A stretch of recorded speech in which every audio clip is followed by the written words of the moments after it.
Here's the first subject that I've found so interesting. I want to share it with you. Then I want to talk about personal development, the subject that I started listening to age 25 that revolutionized my whole life, from my mentor, Mr. Earl Schoaf.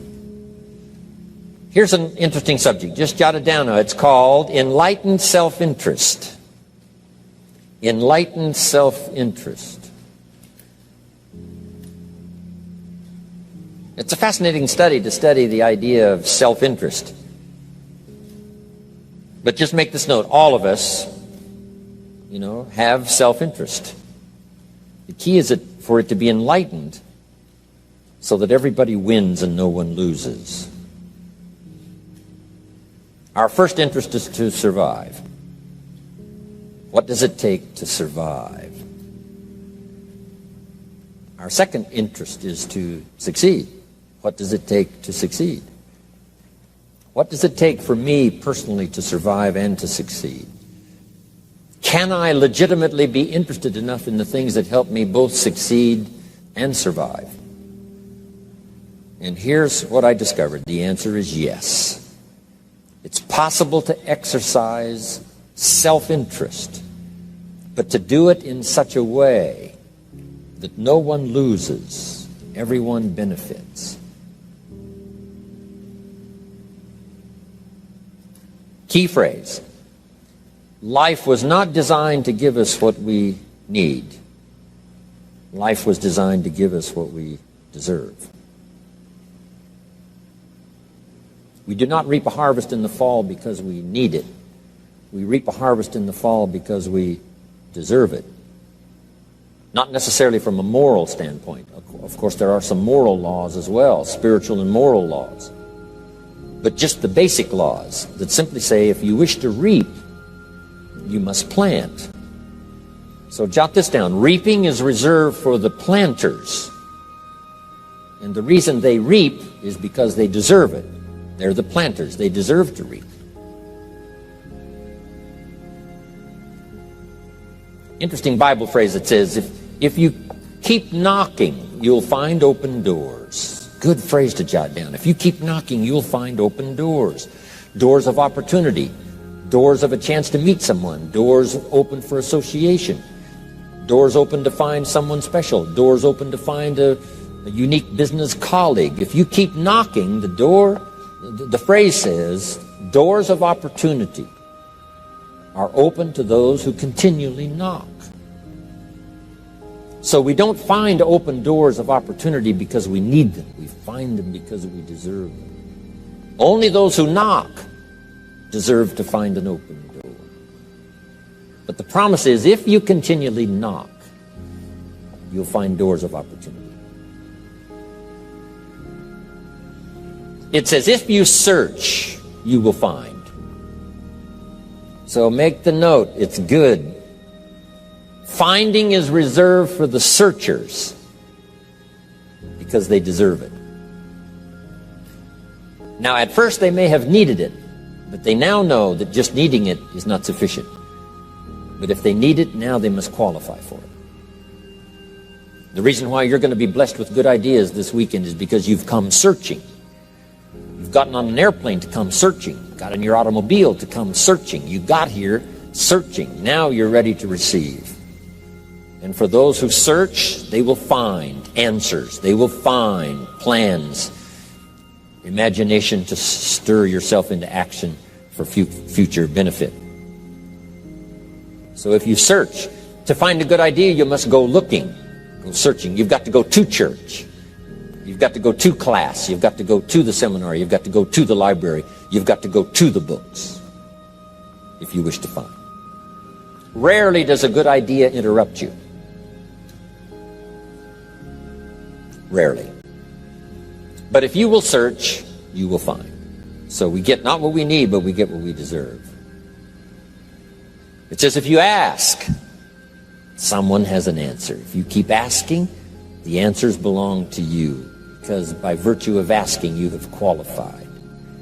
So we don't get what we need, we get what we deserve. The mother on welfare should be taught in some small manner that hopefully she can begin deserving the welfare check. Not getting it because she needs it, but now starting to get it because she deserves it. If the welfare worker says to Mary, Mary, I brought a bucket of paint and a paintbrush, and the next time I come, if the door is painted and the fence here in front is painted, I give you the check for $450.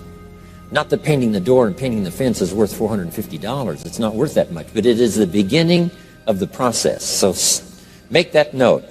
I want to begin the process of deserving. What would that be? What process should I begin engaging in to deserve good health, to deserve a good relationship, to deserve prosperity, to deserve an enterprise, to deserve the opportunity to build a city? What must I do to begin the process of deserving? So now the welfare worker comes back and the door is painted and the fence is painted, and now Mary gets the $450 to help take care of her children, not because she needs it, but because she's beginning to deserve it. Then the welfare worker thinks of some other project. She said, Mary, if these weeds are gone and this little garden is cultivated, when I come back, now that the door is painted and the fence is painted, if the weeds are gone and this little garden is cultivated, you get the $450. And step by step, a new life is emerging, learning the process of deserving it, not just needing it. We teach our children at home, right? Child says, I need $10. So that language doesn't work here. There's plenty of money here, and the vaults are full. But to say I need $10 is not how you open the vault. So the child says what? Wow, how can I get that $10 that I need? So here's what they learn to say. How could I earn $10? Now the vault opens up.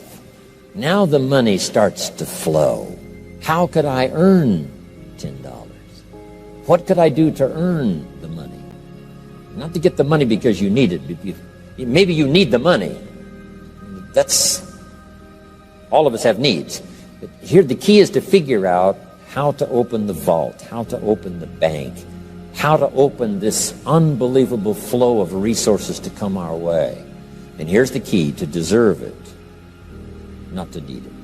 You can't walk out to the field and say to the field, I need a crop.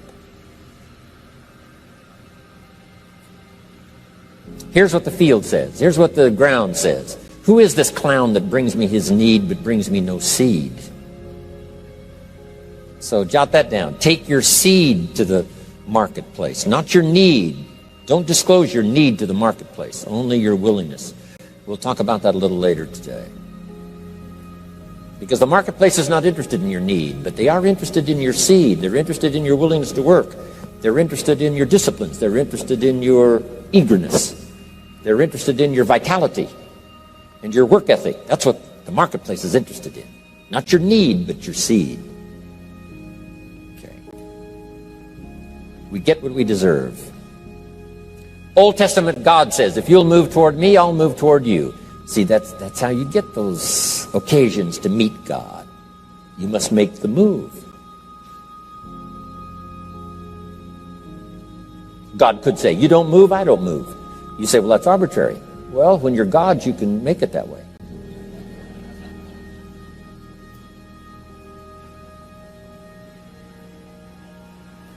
So, the law says if you wish to receive. Now let's talk about enlightened self-interest. If you wish to receive.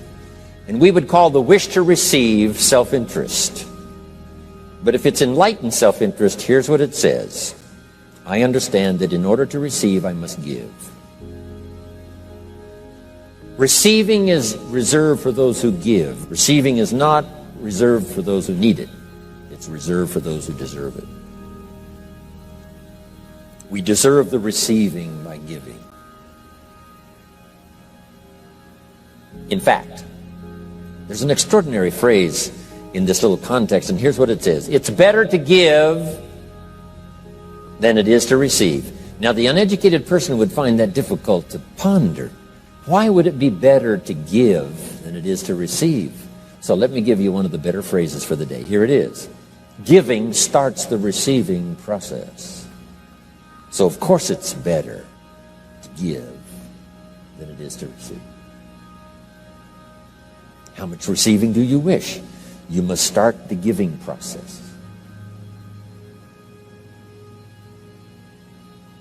For me to receive my additional fortunes for the future, not necessarily for the money, because I don't need the money. I take the money, but I don't need the money. But here's what I do need. For someone to say, a year from now, 5 years from now, Mr. Rohn, that seminar helped to change my life. And for whatever reason, I was brought here to this place for this time. And later someone says that. See, to receive that kind of thanks, it's unbelievable. Here's what you cannot buy. That kind of thanks. You can't buy it with money. You have to earn it.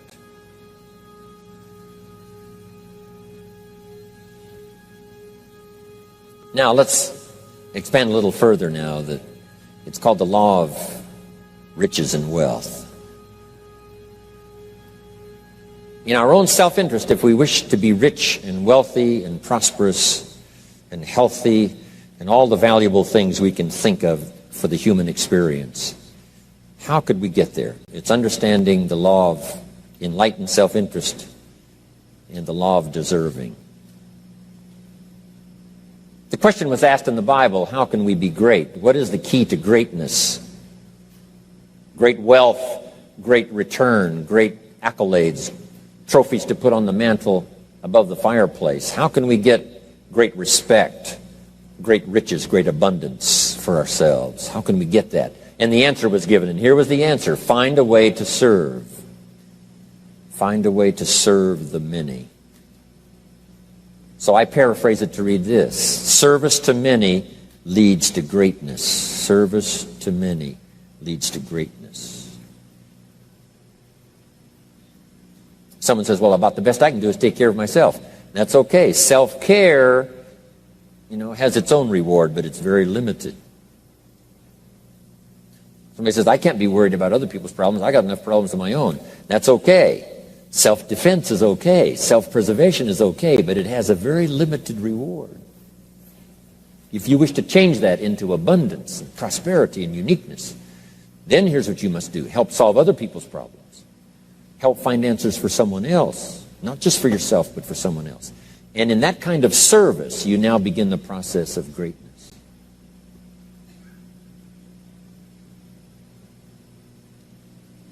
Someone asked the question, how can I be ruler over many?